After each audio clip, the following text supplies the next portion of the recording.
아멘. 귀한 간구의 찬양 감사합니다. 우리 간구한 대로 우리에게 하나님 은혜를 주시기를 바라고 또한 믿습니다. 마가복음은 베드로의 증언을 바탕으로 기록된 복음서입니다. 마가복음의 저자인 마가는 베드로의 통역자였고 영적 아들이었습니다. 베드로를 통해서 마가는 복음서를 기록할 수 있었다라는 것이죠. 그렇다면 베드로는 마가에게 자신의 가장 부끄러운 순간인 예수님을 3번 부인한 사건을 들려주면서 어떤 마음이었을까요? 아마도 그는 이 이야기를 결코 하고 싶지 않았을 것입니다. 누구든지 자신의 성공보다 실패를 말하기는 어렵습니다. 더구나 초대교회의 지도자가 된 베드로라면 자신의 권위를 위해서라도 이 수치스러운 이야기를 감추고 싶었을 것입니다. 그런데 베드로는 숨기지 않았습니다. 왜 그랬을까요? 베드로는 자신의 실패보다 하나님의 은혜가 더 크다라는 것을 알았기 때문입니다. 그리고 자신처럼 넘어지는 사람들이 다시 일어날 수 있다는 것을 보여주기 위해서였을 것입니다. 오늘 본문은 단순히 베드로의 실패를 기록한 이야기가 아닙니다. 예수님의 신실하심과 인간의 연약함, 그리고 실패한 자를 끝까지 붙드시는 하나님의 은혜를 보여주는 말씀입니다. 실패한 자라도 주님 앞에 회개하고 나올 때에 은혜로 회복시켜 주시는 그러한 주님을 우리에게 보여줍니다. 마가는 매우 의도적으로 오늘 본문에서 두 장면을 교차하여 기록해주고 있습니다. 우리 배웠던 샌드위치 그런 서술 기법 있죠. 양쪽에 동일한 주제를 놓고 가운데 하나의 중요한 주제를 놓는 것입니다. 안에서는 대제사장 그 집의 뜰 안에서는 예수님이 대제사장 앞에서 신문을 받으십니다. 그와 대조적으로 밖에서는 베드로가 따뜻한 불을 쬐며 사람들 사이에 침묵하면서 머물러 있다가 갑작스런 도전을 받습니다. 너도 예수와 한 무리지. 예수님은 도전을 받고 신문을 받을 때에 네가 찬송받을 이의 아들 그리스도냐라는 그 질문에 내가 그니라라고 담대히 진리를 고백하심으로 무죄하지만 정죄를 당합니다. 침뱉음을 받고 침뱉음의 수치를 당하고 눈을 가리고 주먹으로 치면서 선지자 노릇을 하라는 조롱을 받고 하인들에게 손바닥으로 맞는 멸시를 받습니다. 반면에 베드로는 예수님에 대해서 나는 그를 알지 못한다라고 3번을 부인합니다. 이 극명한 대조를 통해서 오늘 우리 자신을 돌아볼 수 있어야 되겠습니다. 오늘 4가지 주제를 요점을 나누고자 합니다. 첫 번째, 요지는 복음 진리는 논쟁으로 증명하는 것이 아니라 삶으로 증명하는 것입니다. 복음서의 모든 기록은 종교 지도자들이 이미 예수님의 운명을 다 결정해 놓았음을 우리에게 증언해 줍니다. 35절에 보니까 대제사장들과 온 공회가 예수를 죽이려고 그를 칠 증거를 찾되 얻지 못하니라 라고 그렇게 기록합니다. 산헤드린, 유대인의 최고 의결 기관이죠. 그들은 종교 재판을 통해서 예수님을 이미 죽일 작정으로 지금 재판을 열고 있다라는 겁니다. 신성 모독에 해당하는 죄를 판결한다면 그들에게는 사형 권한이 없었다라고 많이들 생각하는데, 그랬기 때문에 로마 법정에 세워서 예수님을 사형시킬 수 있는 그러한 명분을 마련할 수 있었기 때문인 것이죠. 그들은 죄를 찾으려고 재판한 것이 아니라 이미 죽일 작정을 해놓고 죄를 이제 뒤집어 씌우는 모습이었다라는 것입니다. 그래서 거짓 증인들이 등장합니다. 그들은 우리가 그의 말을 들었다라고 말하면서 예수님에 대해서 자신들이 들었던 이야기들을 고소합니다. 흥미로운 것은 이들이 예수님의 말씀을 들었다라는 이 말로 볼 때에 그들은 예수님을 전혀 몰랐던 사람들이 아니었다라는 것이죠. 적어도 그들은 예수님의 사역 현장에 한 번 이상은 있었다라는 것이었고 예수님의 가르침을 들었던 자들이었다라는 것이죠. 그러나 그들은 예수님의 가르침을 들을 때에 그 진리를 이해하려고 하지 않았습니다. 닫힌 마음으로 예수님의 말씀을 귀담아 듣지 않았다라는 것이죠. 예수님께서는 자신의 몸된 성전에 대해서 말씀하셨는데 그들은 돌로 된 성전만 생각하면서 예수님이 성전을 허문다라고 얘기했다라고 거짓 증언을 합니다. 듣기는 했지만 예수님이 말씀하시는 요지를 이해하려고는 하지 않았고, 이해하려고 하지 않았기 때문에 예수님의 말씀을 듣기는 했지만 자기 나름대로 해석하고 왜곡했다라는 것이죠. 오늘날 우리에게도 이것은 동일한 그러한 모습들이 있음을 우리에게 보여줍니다. 우리 주변에는 이러한 부류의 사람들이 여전히 많이 있습니다. 기독교의 진리와 복음에 대해서 들어보고 또한 접해보았지만 제대로 이해하려고 하지 않습니다. 자기가 듣고 싶은 것만 골라서 듣는 경우가 많고, 자기가 그냥 그 전체적인 진리를 파악하고 깨닫고자 하기보다는 자기 자신의 의로움을 나타내려고 한 가지 자기 생각에 옳은 대로 자기의 논리를 따라서 비방하고 회방하고 또한 폄훼하고 조롱합니다. 교만과 자기 의로움에 사로잡혀서 기독교가 허구와 위선으로 가득하고 기독교인들은 다 어리석다라는 그런 말을 서슴없이 합니다. 그런 말을 할 때 이 사람은 이 온 세상의 어느 기독교인보다도 자신은 더 지혜롭고 논리적인 판단력과 이성적인 사고가 뛰어난 존재라고 말하는 것과 다를 바 없는 참 어리석은 모습인데도 그런 말들을 서슴지 않습니다.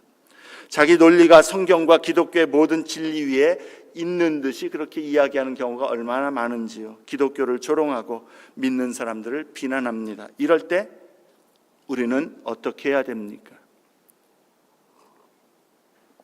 예수님은 침묵하셨습니다. 변론하지 않으셨습니다. 왜냐하면 진리는 논쟁으로 증명되는 것이 아니라 삶으로 증명되기 때문입니다.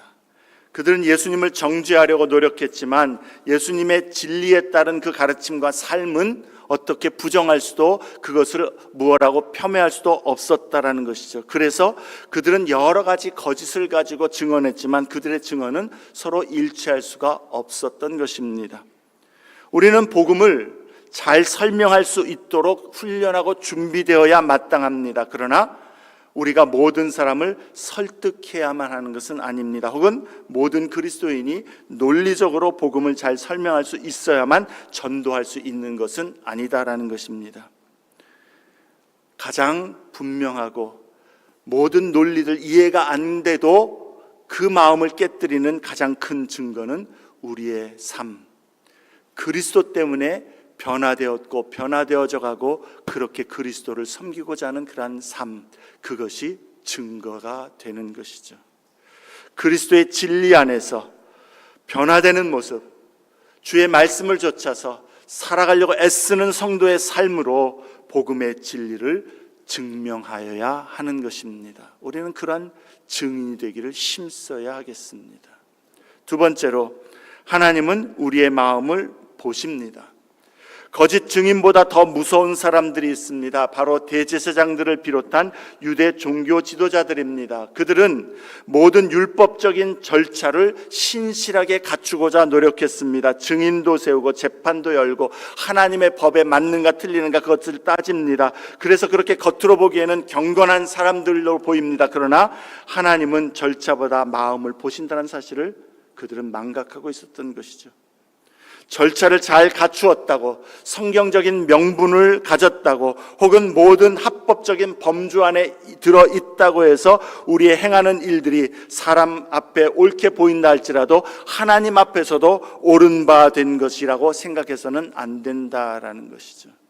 종교 지도자들의 마음에는 이미 시기와 살인의 의도가 가득했습니다. 사람들 앞에서는 의로운 모습으로 그렇게 자신들을 치장했지만 하나님 앞에서는 이미 가장 불의한 그러한 모습으로 이러한 일들을 행하고 있었던 것이죠. 그리고 그들은 그것이 경건이라 생각했습니다. 하나님을 위한다 했습니다. 하나님의 영광 때문이다라고 생각했던 것이죠. 이스라엘 민족을 구원하는 일이라 여겼습니다. 그래서 이러한 우리의 동기가 잘못되었어도, 마음이 잘못되었어도 하나님도 이해하시겠지, 그 생각이죠. 우리도 조심해야 합니다. 교회 생활을 오래 할수록 외적인 모습은 얼마든지 신앙인처럼 꾸밀 수 있습니다. 예배드리고 봉사하고 헌금하고 직분도 맡을 수 있습니다. 그러나 하나님께서는 우리 속사람을 보십니다. 겉으로는 신앙생활을 하고 있지만 마음에는 교만과 자기의가 가득하다면 하나님 앞에서는 대제사장들과 다를 바가 없는 것입니다. 하나님께서 원하시는 것은 겉모습이 아닌 진실한 마음, 그러나 그 진실한 마음은 하나님을 사랑하기에 하나님의 법을 따라 순종하고 하나님의 말씀을 따라 신실하게 행위로 주님을 섬기는 그 모습이 나타나는 것이죠. 하나님은 우리 속사람을 보십니다.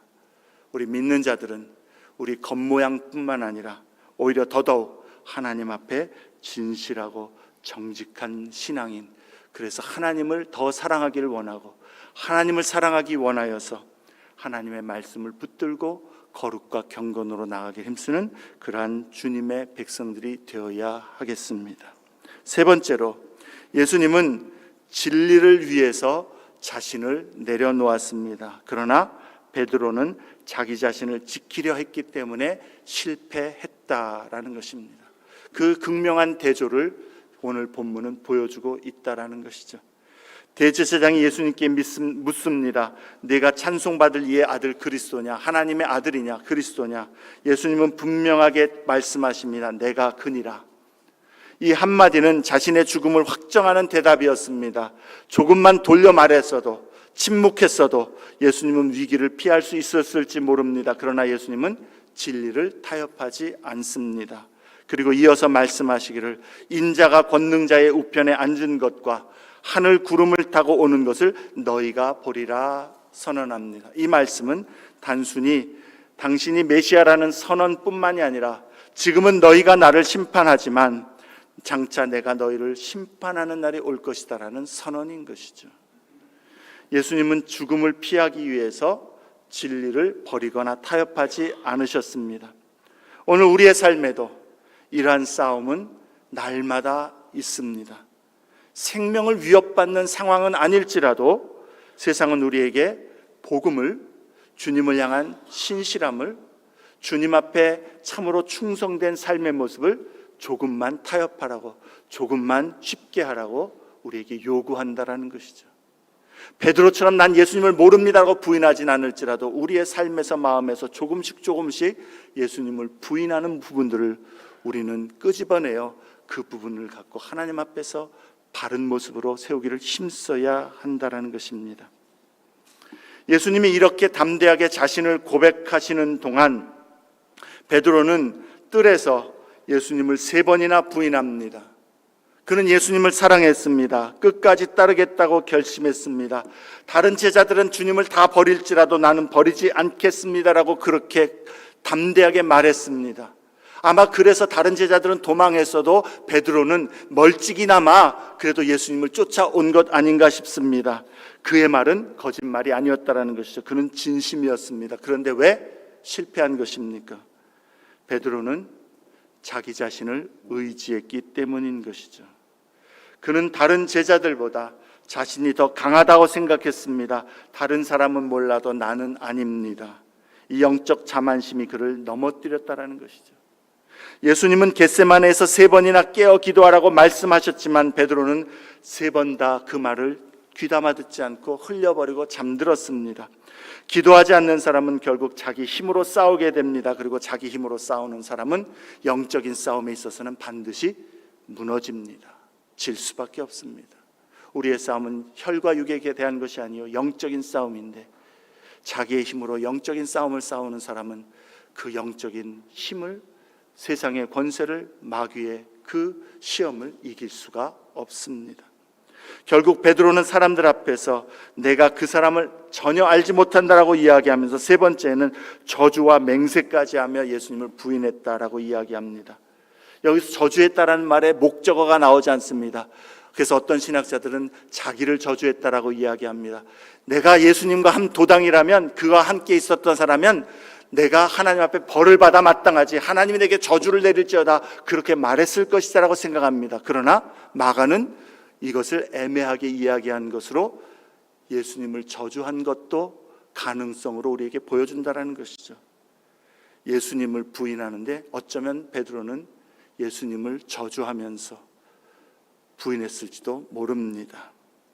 얼마 전까지만 해도 칼을 들고 예수님을 지키려 했던 사람이었습니다. 그러나 인간의 결단은 죄와 두려움 앞에서, 압력 앞에서 이처럼 너무나도 쉽게 무너지는 연약한 존재란 사실을 잊지 말아야 합니다. 저와 여러분도 다를 바 없습니다.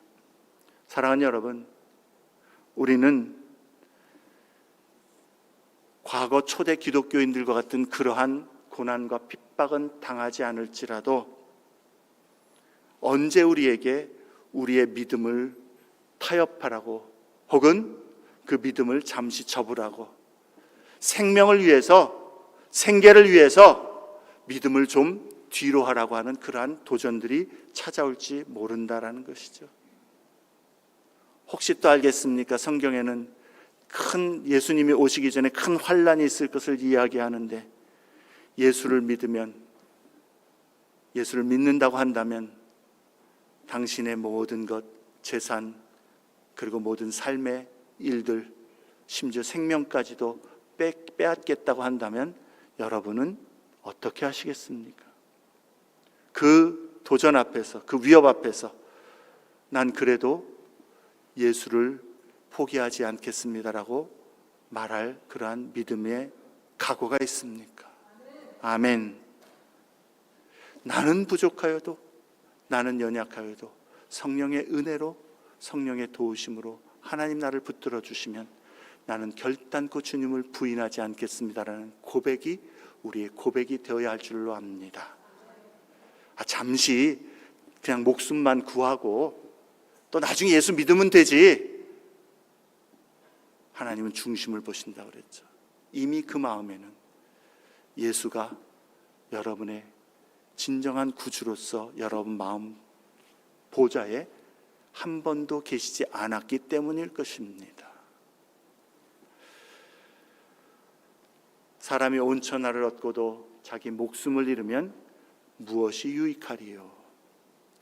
예수가 참으로 생명이고 구원이고 그 예수가 가장 귀하다는 것을 고백하는 자는 주님 앞에서 내가 그러한 때가 온다 할지라도 주를 위하여 내가 내 목숨을 내어줄지언정, 나의 모든 것을 내어줄지언정 주님을 부인하지 않겠습니다. 그러나 주님, 이것도 주님의 은혜로 나를 도와주셔야 할 수 있음을 믿습니다. 그러니 주님 나를 붙들어 주옵소서.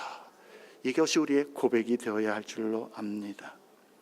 근데 여러분, 그러한 극단적인 상황이 아닐지라도 오늘날 우리에게는 이런 감옥이나 순교의 위협은 아니지만 주님을 부인하도록 우리의 삶의 현실 속에서 너무나도 교묘하게 우리에게 다가오고 많은 사람들이 거기에 넘어지고 있다라는 것, 그것이 더 문제인 줄로 압니다.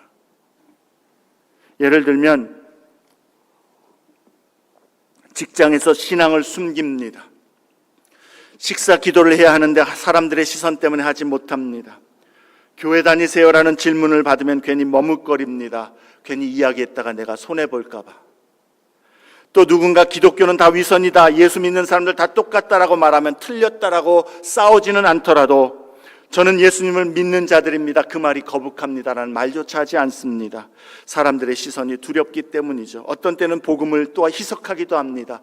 죄와 회개는 말하지 않고 십자가보다 성공만을 이야기하는 것을 좋아합니다. 사람들에게 인정받기 위해서 복음의 불편한 부분들은 감추고 그냥 좋은 부분만, 번영의 복음만 이야기하려고 합니다.